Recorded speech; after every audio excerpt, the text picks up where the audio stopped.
Caligula. He's the poster boy for sociopaths everywhere. The young Roman emperor had a fearsome reputation as a sadist, murderer, and raving lunatic. The emperor's decided that he's going to declare war on the sea god Neptune. It's mad! There are stories of women and children, innocents, being thrown off the cliffs to their death. But was he really as bad as all that? Using the ancient historical record, the real Caligula will be uncovered.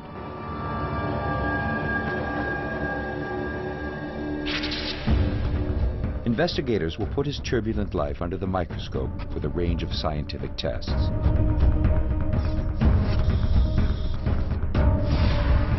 New archaeological evidence will show for the first time the location of his bloody death.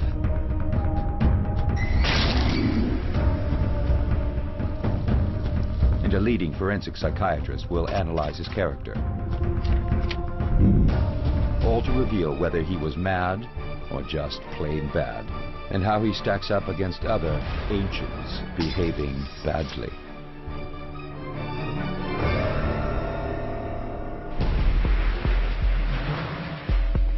The Emperor Caligula. He becomes the supreme ruler of Rome at the age of 24. He's in power for less than 4 years before being assassinated. In that brief time, he commits unthinkable atrocities.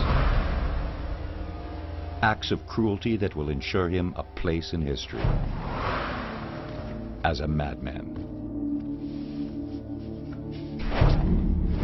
Caligula is very psychiatrically disturbed. His behavior includes murder, killing without remorse, and pushing every moral bound placed in front of him. But was he really insane? To understand Caligula better, psychiatrist David Malott will examine his behavior and then position him on a unique behaving badly psychograph to reveal how he compares to other tyrants from history, like Genghis Khan and Julius Caesar, and Hitler's Nazi henchmen Himmler and Goering. Caligula's rap sheet is shocking. He holds magnificent feasts and has criminals beheaded between courses. And while his nervous guests knock back the wine, he rapes their wives. High-ranking Romans are flogged and executed. It's a public spectacle and a warning. He even slaughters members of his own family. The horror stories are so extreme, they're hard to believe. Is the historical record to be trusted? Our information about the reign of Caligula comes from 2 sources: Philo, a contemporary, and Suetonius. And it's Suetonius that gives us some of the most shocking, lurid details and stories that took place in the reign of terror of Caligula. Now, he's writing over 70 years later, and that's like someone today writing about World War I. But he's got way less evidence. The hunt for evidence begins in Caligula's childhood. He is born in 12 AD and given the grand name Gaius Germanicus Augustus. Gaius was the son of Germanicus, golden boy of the imperial family, who was essentially a military hero talked about in the same breath as Alexander the Great. And basically, Gaius is an army brat. Young Gaius spends his early years living in a place similar to this, a Roman army fort. He parades around the camp in a tiny military costume made for him by his mother. And the soldiers love it. They even give him a nickname, Caligula, which means little boots, after the tiny military sandals he used to wear. When little Caligula snaps his fingers, even battle-hardened soldiers come running. Imagine what that does to you. Your father's a hero, you've been spoiled all your life, and you can basically do no wrong. This, then, is the incubator. Dr. Malott's case study exposes the impact that it has on the young boy. Caligula's childhood had a tremendous formative effect on his character. It was a world turned upside down. Instead of a child being surrounded by adults, this was a kid who was being bowed down to by the people around him, being told that he could do no wrong, no moral compass being presented to him. He wasn't a child, he was the general. Clearly, it's not a good start. And it goes from bad to worse. The Roman Empire is ruled by Tiberius, a cruel and depraved old scoundrel. He's an early version of Stalin, right down to his secret police, who keep files on anyone who poses a threat, real or imagined. And the fattest file is on Germanicus, Caligula's father. You got to remember, Germanicus is a war hero, which really means a lot to the Romans. And he's also next in line to the throne. Tiberius, on the other hand, is just a twisted, unpopular old man. And he's so paranoid that he's deeply suspicious of Germanicus. Caligula is just 7 years old when Germanicus comes down with a mysterious illness and dies. It's all very suspicious. The histories say Tiberius poisoned him, but there's no proof. If it is murder, it would have an enormous psychological effect on Caligula. Modern medical science can now answer the question: was it a homicide? Toxicologist Dr. Timothy Erickson has read the historical account and found two vital clues. A robotic patient simulator helps explain his analysis. We know from Germanicus' accounts that he had skin findings that were blotchy. These accounts are quite descriptive. The other very important account historically of Germanicus' death is he was foaming at the mouth immediately before his death. Nowadays we know this is consistent with arsenic poisoning. But arsenic poisoning can be mistaken for a common and lethal disease. What's classically described with arsenic poisoning is a rice water-like diarrhea, where you're losing so much volume through the diarrhea that it appears like rice in water. Most accounts would call that cholera, so it's another way to get people off the suspicious trail of arsenic. Arsenic masquerading as cholera. It's a likely explanation. He goes into heart failure, and then the body completely shuts down and he dies.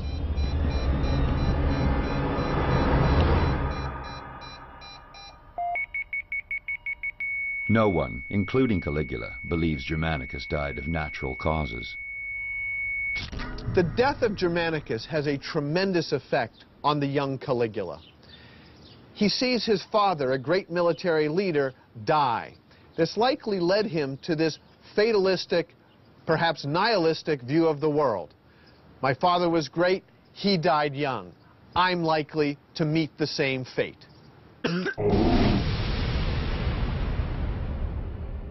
For the next 12 years, Caligula lives in isolation with his grandmother. Nothing is written about this period of his life.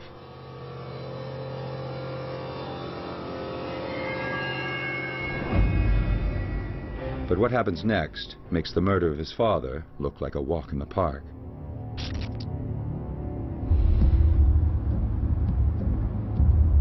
Tiberius summons him to the island of Capri, a resort now, but then a place to be feared. I'm rushing to catch the ferry to get to the island of Capri. I want to explore there, what impact being there had on the life of Caligula. And I really want to hurry up because there's a storm coming.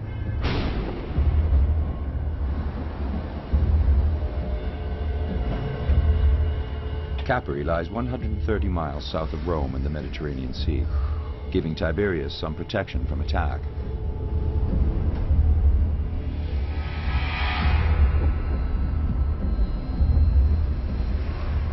We've arrived in Capri and the mood is gloomy, overcast, dark.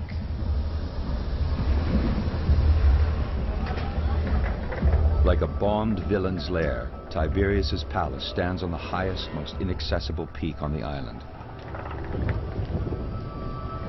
Caligula has no idea why he's been summoned. But what happens here will change him forever.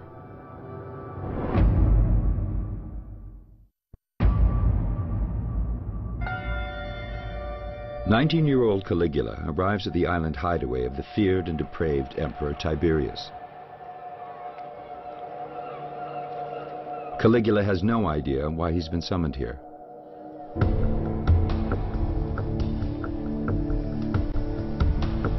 This is the path Caligula would have taken to Tiberius's hilltop palace.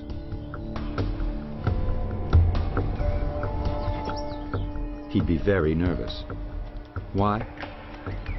Because Tiberius rules most of the known world and routinely kills off anyone he sees as a threat.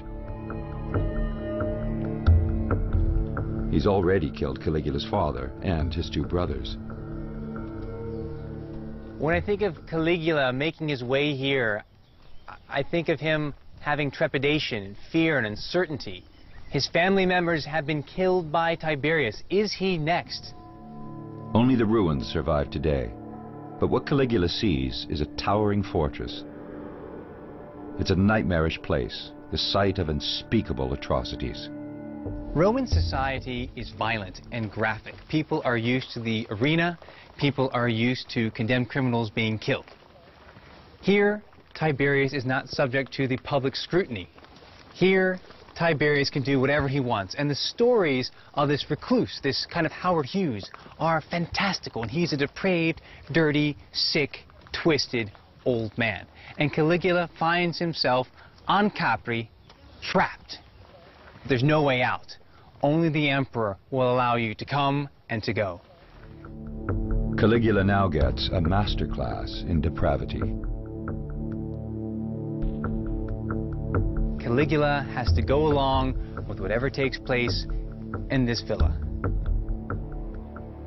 Like a James Bond villain, Tiberius enjoys creative killing. I'm at what's known as Tiberius's Leap. And it's over 1,000 feet above the sea level. And it's from here, we are told that Tiberius has condemned criminals, people he doesn't like, thrown off the cliffs to their death.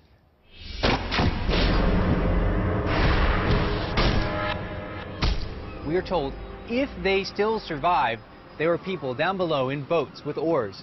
And if someone popped up above the surface alive, their heads would be smashed with the oars. Tiberius's Leap isn't just for criminals.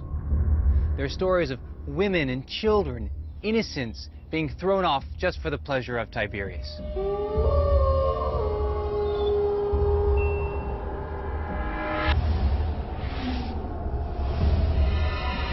Caligula would have witnessed all of this. Even for bloodthirsty Romans, murdering women and children is going too far. According to the historians, there's more, much more.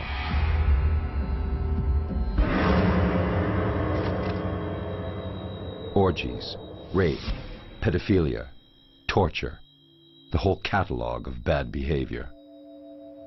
The stories tell us that Caligula abandons himself and participates in all kinds of sexual perversions and horrific acts. Capri has an overwhelming effect on Caligula. He learns that life is worthless. He learns that the purpose of life is the pursuit of pure pleasure. And he learns to marry pure pleasure with violence. Caligula sinks ever deeper into this twisted mental state. He now begins to identify with Tiberius. I want to be like Tiberius. He wants to be Tiberius, the man who killed his family and now holds him captive. It's an early version of Stockholm Syndrome. Caligula has bonded with the beast.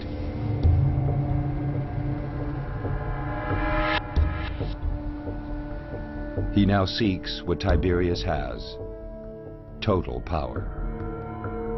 Caligula learns what absolute power is. He sees from Capri the empire, and he wants it.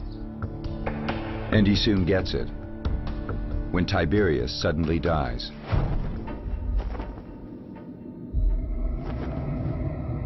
The historian Suetonius calls it murder and names the killer, Caligula. There's no proof, but Caligula certainly benefits from the old rogue's demise. Rule of the empire passes to him and to Tiberius's grandson Gemellus, but Gemellus is only 18, too young to share power.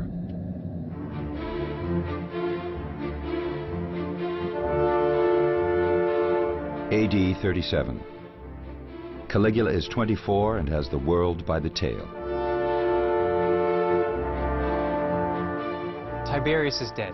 Caligula is now the emperor. He makes his way to Rome on this very road, on the Via Appia. And the crowds turned out. They were excited. They were jubilant. They were ready to see a new beginning and their new emperor. The first thing he does is distance himself from the feared Tiberius. Caligula makes his way into the Forum, where he very publicly burned the secret files that Tiberius kept on Roman citizens. This is a grand moment. It's as if the KGB files are getting burned in public. This is a new beginning, and the crowd is enthusiastic about this move. Little do they know that Caligula has kept backup files of those same records.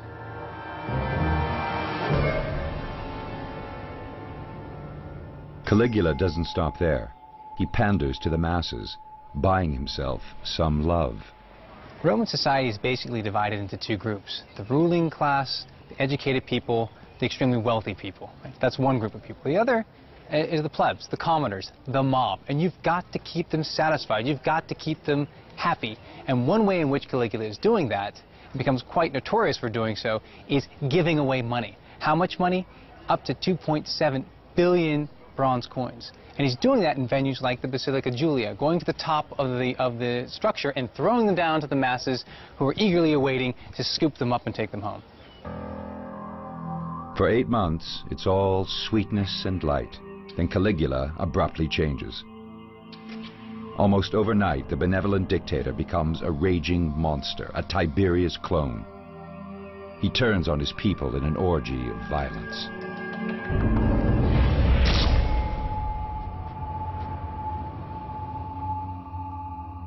Caligula holds exquisite, elaborate banquets as the emperor.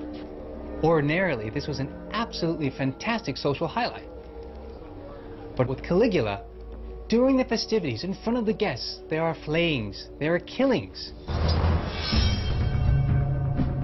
And there's blood on the tablecloth. The historian Suetonius says it gets worse. He would sometimes remove the wives of distinguished guests, take them away, rape them, and then bring them back to the banquet and discuss the sexual performance. This is outrageous. He thinks he can get away with it, and he's right. Caligula is an equal opportunity abuser. Upper crust Romans who cross him are beaten, tortured, and put to death in public arenas. Even the bloodthirsty Tiberius never went this far. Can any of this be true? One story says Caligula changes the rules of the gladiatorial games. Gladiators are divided into different types based on the armour and weapons they use. And people would support a different type of gladiator, a bit like they support football teams today. Now, Caligula's favourite gladiator was a Thracian, who was a quite lightly armoured gladiator, and he was usually pitted against a Murmillo, who had more armour. Rules are rules, and for 300 years no Roman ruler has dared interfere. It would be like changing the rules of the NFL. Everyone else will hate your guts. But Caligula, the story goes, wants longer, bloodier contests with more suffering. So he orders that one gladiator gets less protection. Would this work? Or would the more lightly armed fighter be quickly killed?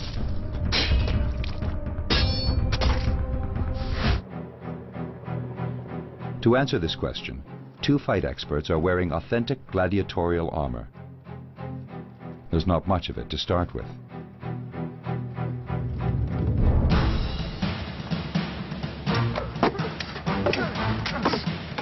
Military medic Fred Galvin is on hand to assess the injuries. Okay, what we're going to do now is we're going to be removing the arm guard from this gladiator. What we're going to end up having exposed now is going to be his biceps, triceps, forearm muscles, wrist.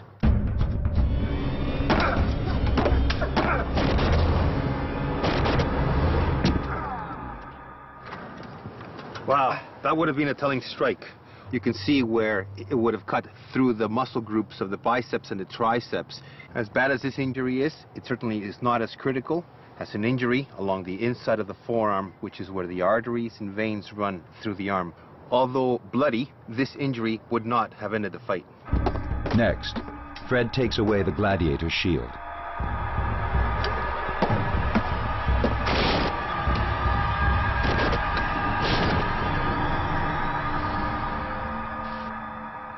This was a superficial slash across the abdomen. No vital structures in his abdominal area were struck. For example, his liver in this area, or his spleen located up here. Lungs on either side of the chest, and the heart located in this central region, they were not affected by this blow. It was a superficial slash across the abdominal muscles, and he will continue to fight another day. The Thracian could probably kill his opponent any time, but if he doesn't put on the drawn-out, bloody spectacle Caligula wants, the Emperor won't let him leave the arena alive. When it comes to bad behavior, Caligula is unnatural. The question is, what transforms him into an out-and-out monster? Historical sources blame it on a mystery illness. Now, modern medical science will reveal the truth.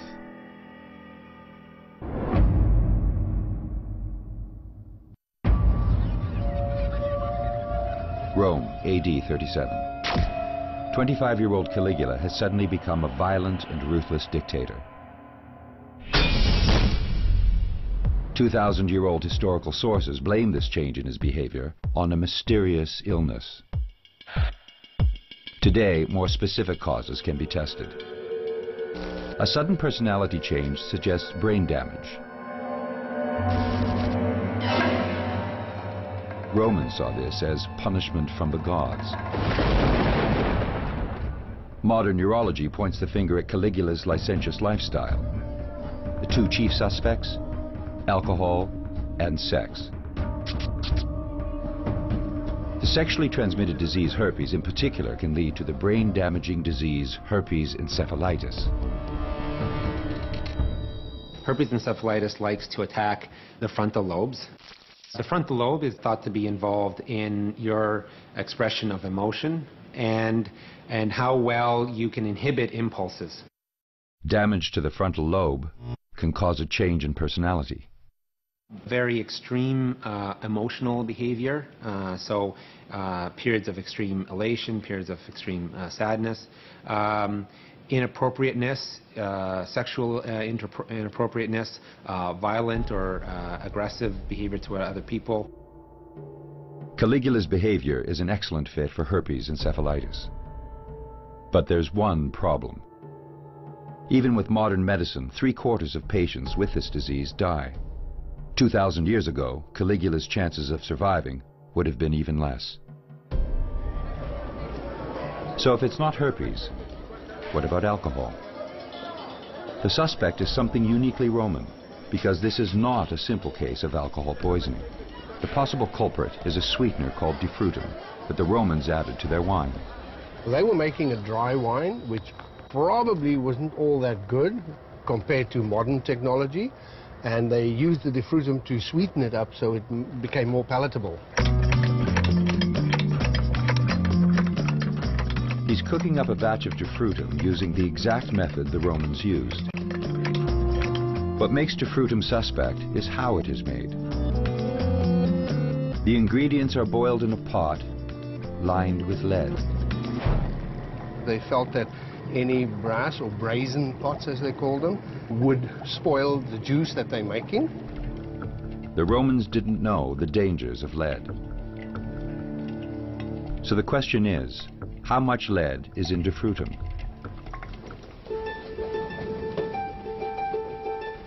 A chemical analysis will provide an answer.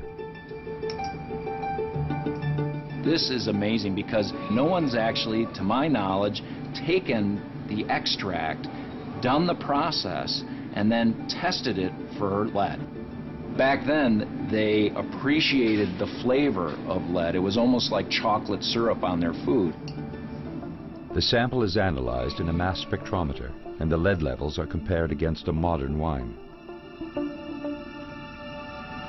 Okay, so average wines today, you take any wine off the shelf, it's going to be less than 200 parts per billion, and that's what's permissible. If it's less than 200, it's okay to sell. Okay, well, let's look at the fruitum. Wow. 29,000 ppb. That's huge. It is packed with lead. I mean, it really gives you a wallop. I knew it would be elevated. I didn't know how high the levels would be, and quite honestly, they're much higher than anticipated. So, there is more than enough lead in difrutum to cause chronic lead poisoning. Once the patient starts getting really lead intoxicated or lead poisoning, then you start seeing the altered personalities, the delirium, the confusion. Could it have accounted for the personality changes, deficits, the radical behavior of Caligula? I think so. But Caligula isn't the only Roman who drinks a lot of wine. You'd assume many would get lead poisoning. One historical account provides an explanation. Philo writes that after taking power, Caligula's drinking becomes excessive, even by loose Roman standards. The lead he's consumed adds a new layer to his already disturbed personality.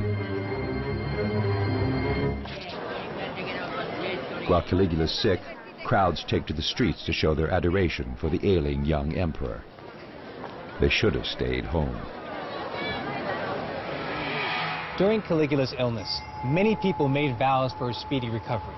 One such person who made an oath was a certain plebeian, Publius Afranius Politus, and he offered his life for the life of Caligula. When Caligula recovers, he takes the man literally.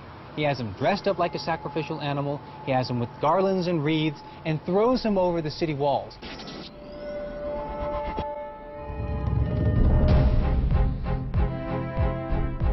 That done, Caligula turns on Gemellus, his co-ruler. Caligula realizes, more than ever, Gemellus is only a heartbeat away from the throne. He is his co-ruler, although Caligula was the favorite of Tiberius. He has to be eliminated. Caligula accuses Gemellus of treason. The punishment for this is death. Caligula doesn't bother with the legal niceties. Even Stalin used show trials to cover his tracks. All he offers Gemellus is the chance to die with Roman honor. Gemellus is now being forced to commit suicide, and Caligula sends his goons over to make sure the job gets done.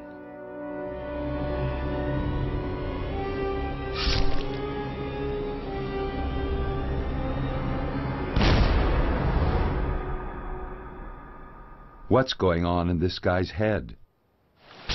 Dr. Malott thinks he has a bad case of narcissism. He views himself as this grandiose, omnipotent figure. The dangers of a narcissistic personality is this inability to treat others with any level of empathy. He is in some ways a kind of ancient slasher movie. He's Freddy Krueger in a toga, so out of control that he challenges the gods themselves. In Roman times, that's a big no-no. But Caligula's beyond caring. In the heart of ancient Rome stands one of its most revered buildings, the Temple of Castor and Pollux. Historian Suetonius writes that Caligula turns this sacred place into the front entrance of his palace. The modern equivalent of such an action is if someone were to build a huge residence right next to the Vatican, bash a hole into it, and then use the Vatican as a vestibule, use the Vatican as a dining room area. You know, hang out lights and disco balls and have big parties. It's that absurd, it's that crazy. It's such an outrage, no subsequent historians believe it. But in 2003, Darius and his team finally reveal the truth. The dig they excavated here is now filled in, but what they found was astonishing.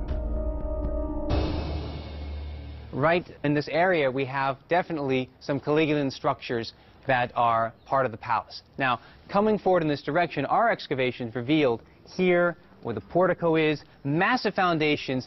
They continue in this direction. They draw all the way, extending to the back of the temple of Castor and Pollux. So what we have is massive foundations extending from where we know the Julio-Claudians are building palaces. We know that Caligula is involved, coming all the way to this point, butting up against the backside of the temple of Castor and Pollux, as the sources say. This suggests that the story everyone refused to believe for 2,000 years is true. Not even the gods can stop Caligula. Now he's about to embark on a journey that the sources say point to something worse, that Caligula is stark, raving mad.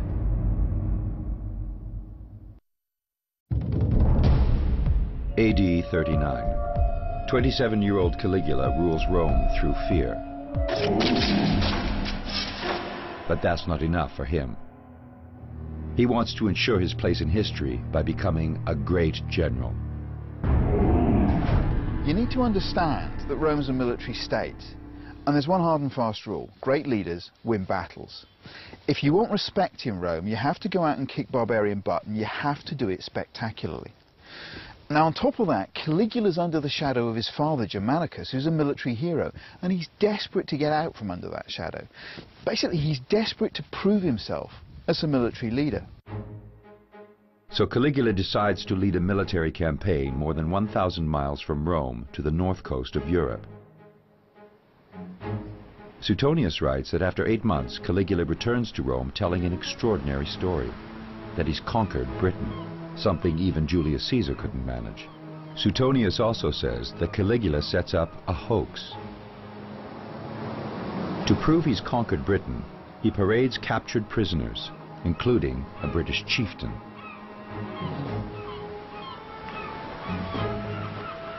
There's a strong suspicion that the captives aren't really captives at all, that they're slaves of Caligula's who've been dressed up to look like barbarians. And the British chieftain was probably a turncoat who fled to the emperor for protection. But according to Suetonius, that's not Caligula's most outrageous act here. Imagine you're one of the legionaries, ready to embark on the beach here for the invasion of Britain. And all of a sudden you get the instruction that you're to march out there and you're to gather cockle shells. Because instead of invading Britain, the emperor's decided that he's going to declare war on the sea god Neptune.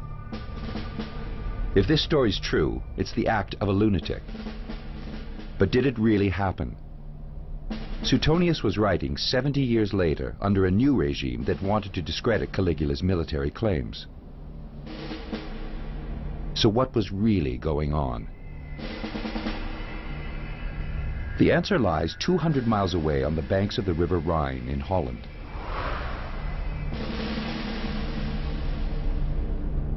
There are a series of Roman forts here, used by the Emperor Claudius to launch an invasion of Britain 3 years after Caligula was here.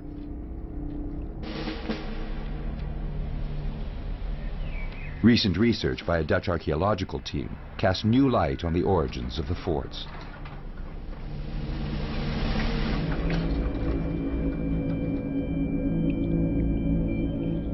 The team dated the log timber in the forts using tree rings. It's called dendrochronology. It gives every piece of wood a unique pattern, like a barcode.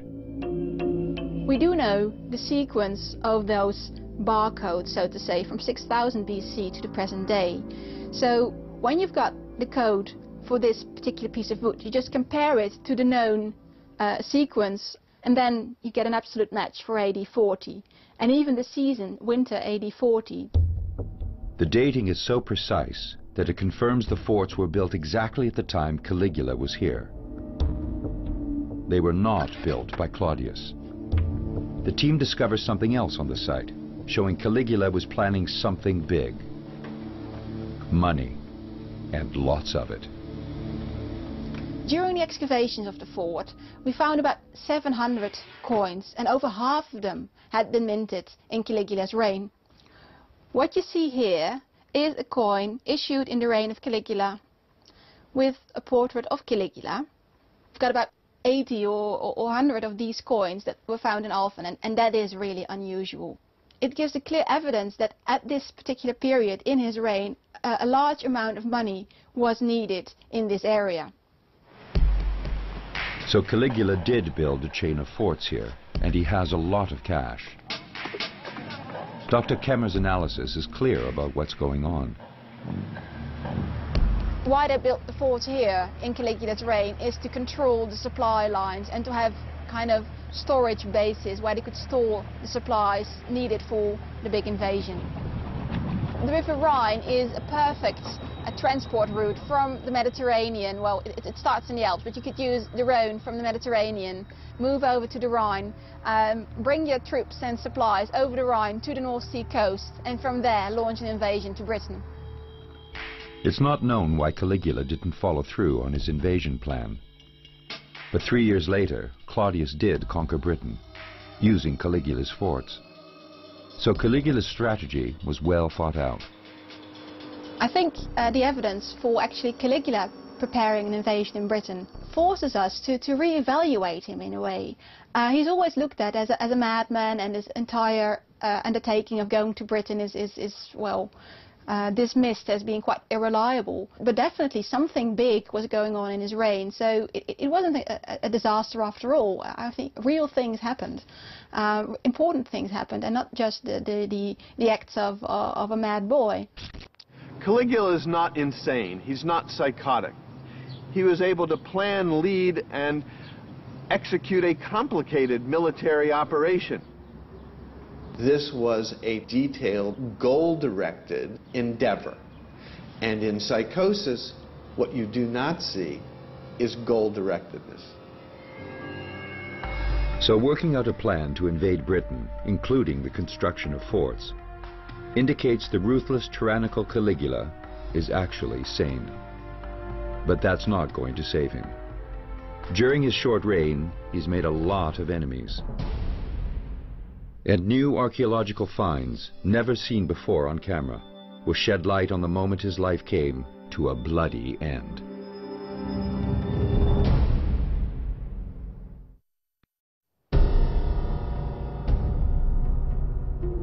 Caligula is now 29. He's ruled Rome for less than 4 years, and he's out of control. No one is safe from his bloody violence. Not even those whose sworn duty it is to protect him. His Praetorian guards. The ancient sources tell us that Caligula is abusing his Praetorian guards. He's making fun of one for an effeminate voice. He's making fun of another one by sleeping with his wife. This is utter madness. These are the people that have your backs. These are the people that are protecting your life and limb. Caligula seems to have a death wish. On a cold January day in 41 AD, he attends the Palatine Games in Rome. Excited crowds fill the theater and spill out onto the street. The atmosphere is charged. At lunchtime, Caligula leaves the games. He enters an underground passage called a cryptoportico and heads towards his palace. He won't get there alive. This kind of cryptoportico or underground passageway would link you, like in a maze, from one point of the palace to another. And this is a great discovery that's been made in recent years. For almost 2,000 years, these passageways have been lost. Archaeologists discovered them in 2006. And this is the first time cameras have been allowed inside. The first passages discovered were built sometime after Caligula. But as they dug further, they made a find that changed everything. This is one of the more recent excavation sites. And right here was an important discovery. It says on this lead pipe, this water pipe, Tiberius Claudius Caesar Augustus. Who is Claudius? the successor of Caligula. So we're getting closer and closer to the realities of Caligula. So this is a precious, precious document that means that the archaeologists today are reconsidering the entire dating of this complex. 2 years after this discovery, the archaeologists dug even deeper. This cryptoporticus is older than the cryptoporticus we've seen. The corridor that Caligula passes through on his way from celebrating the games on the Palatine Hill. We're told that he goes through a cryptoporticus on the Palatine Hill in his palace like this, and he finds himself isolated, away from his bodyguard, away from his retinue, alone. These are the passages Caligula actually walks down on the last day of his violent life.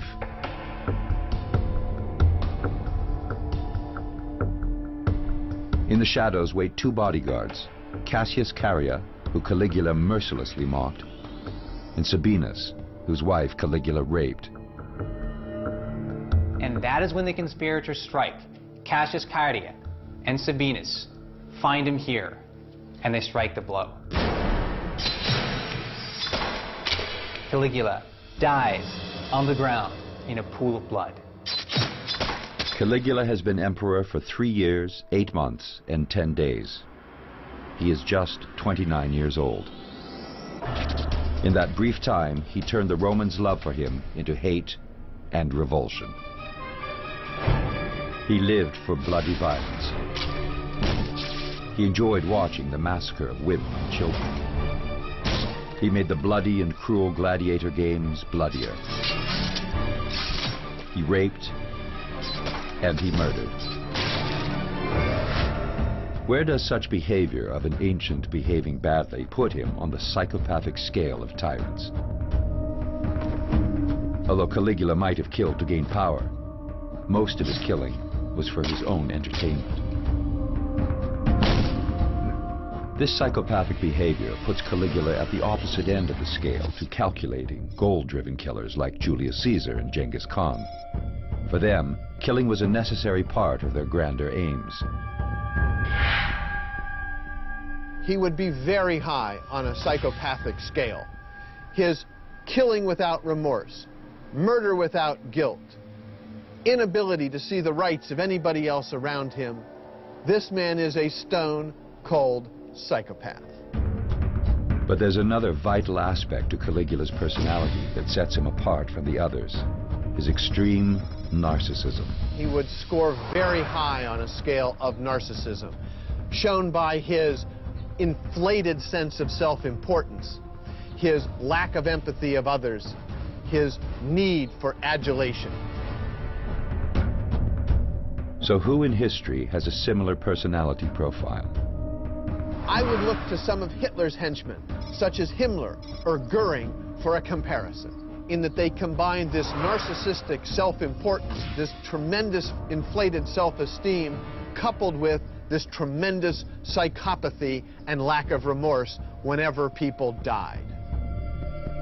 Take psychopathic tendencies, mix them with a big dose of narcissism, and you get one of history's truly terrifying personalities. Made scarier still by the fact that Caligula's evil was cold and calculating. Despite his short reign, Caligula cast a long shadow. Tiberius kept his depravity behind closed doors. Caligula paraded his in public. Fear of Caligula lingered after his death. Perhaps it was a fake, and Caligula was watching in the shadows to see who cheered and who'd be next on his death list.